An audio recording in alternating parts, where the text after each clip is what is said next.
দুয়ারে কড়া নাড়ছে অসম বিধানসভার নির্বাচন। রাজ্য জুড়ে শুরু হয়েছে ব্যাপক রাজনৈতিক তৎপরতা।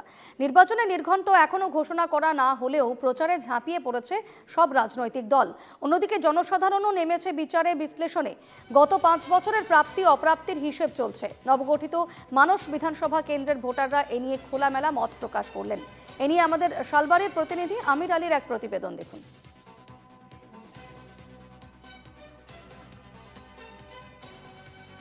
হৈছাক সমাগত 2026 বিধানসভা নিৰ্বাচন তাকে লৈ শাসক বিৰোধী সকলোৱে কিন্তু ব্যস্ত হৈ পৰিছে প্ৰচাৰত। আচলতে কাৰ চৰকাৰ হ'ব বা কোনে চৰকাৰ গঠন কৰিব এই লৈ।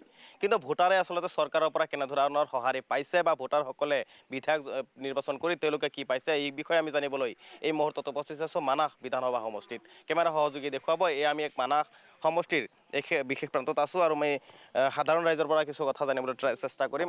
কেমেৰা সহযোগী আগবাঢ়ি আহিব। যুৱক এগৰাকী পাইছোঁ, কি ক'ব যে বিগত সময়ত চৰকাৰ বিজেপিৰ গ'ল, ইয়াৰ আগত কংগ্ৰেছৰ চৰকাৰ আছিলে, একচুৱেলি কাৰ চৰকাৰত ভাল পাইছে বা কি ক'ব?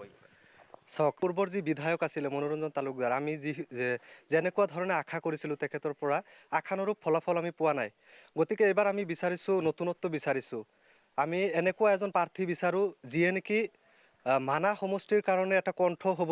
মানাহ সমষ্টিৰ যিসমূহ ৰাইজ আছে সেই ৰাইজৰ কণ্ঠস্বৰ হিচাপে বিধানসভাত জোৰদাৰভাৱে মাত মাতিব পাৰিব। গতিকে আমি তেনেকুৱা এজন প্ৰাৰ্থী বিচাৰোঁ যাতে মানাহৰ বাবে কাম কৰিব পাৰে। চৰকাৰ হোৱাটো বিচাৰিব বিজেপি কংগ্ৰেছ?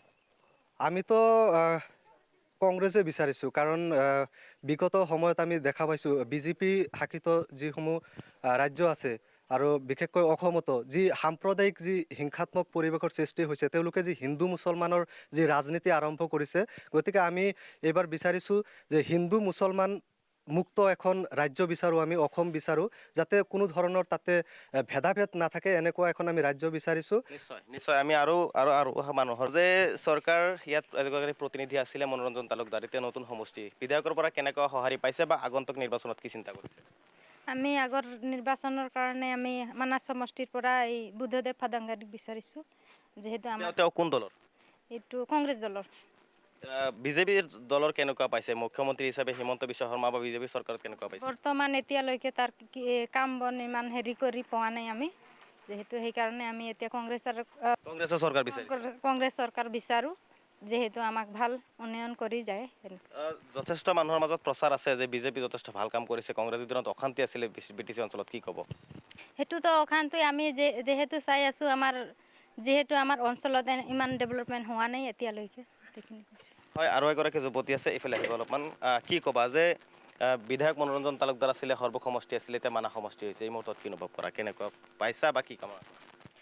মই আমাৰ যি অঞ্চলত একো ডেভেলপমেণ্ট দেখা পোৱা নাই, সেইকাৰণে এইবাৰ আমি কংগ্ৰেছ চৰকাৰে লাগে আমাক।